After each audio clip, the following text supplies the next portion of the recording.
When we think about the Underground Railroad, we typically think of the dangerous route going north. But today, we're highlighting the pathways of freedom going south. Channel 5's Alyssa Cole met with local history experts to learn more about the valley's role in helping slaves escape across the Rio Grande. Did you know there was more than one underground railroad in the U.S.?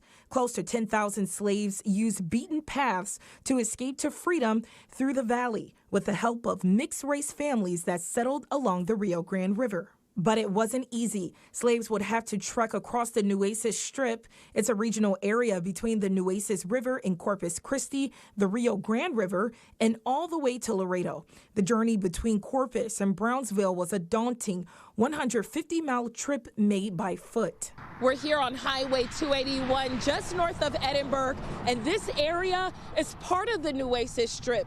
Slaves seeking freedom would travel through here, placing them just miles away from the Mexico border and a valley community that would help them cross it.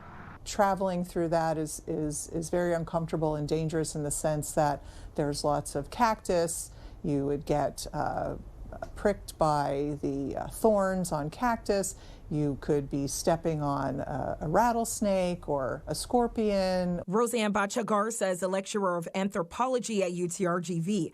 She's part of the university's Community Historical Archaeology project that created the documentary Just a Ferry Ride to Freedom. Part of the film highlights the journey and history of the Nueces Strip, known as the Pathway to Freedom. Some even refer to it as the Valley's Underground Railroad.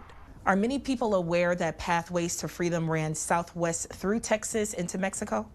So we are making this activity much more out in the open with regard to people knowing about it and wanting to learn more about it. Underground Railroad-like activity through Texas into Mexico really is not the same as what we've been learning in our history books with regard to that type of activity going north. The Underground Railroad going north had a conductor. Her name was Harriet Tubman. The Underground Railroad-like activity going through the valley had many conductors, in fact, a community. I was looking for the Harriet Tubman that led people to Mexican spaces. And now that I've finished and I'm working on my first book, I can tell you I found not one Harriet Tubman, but many. Maria Hammock is a contributor to Just a Ferry Ride to Freedom and a history researcher. She says slaves traveled through the Nueces Strip because they knew once they arrived in Mexico, they would be totally free, unlike in Canada. There were instances where Canadian authorities were returning people back to U.S. slavery. Mexico continuously refused to sign an extradition treaty. While this is just a small part of a much bigger story of the Nueces Strip and slavery in South Texas, Garza and Hammock both say it's important to highlight this because of the impact it has today. It will help challenge anti-Blackness, not only on the U.S. side, like Brownsville in the valley, but in the Mexican side as well. Alyssa Cole, Channel 5 News.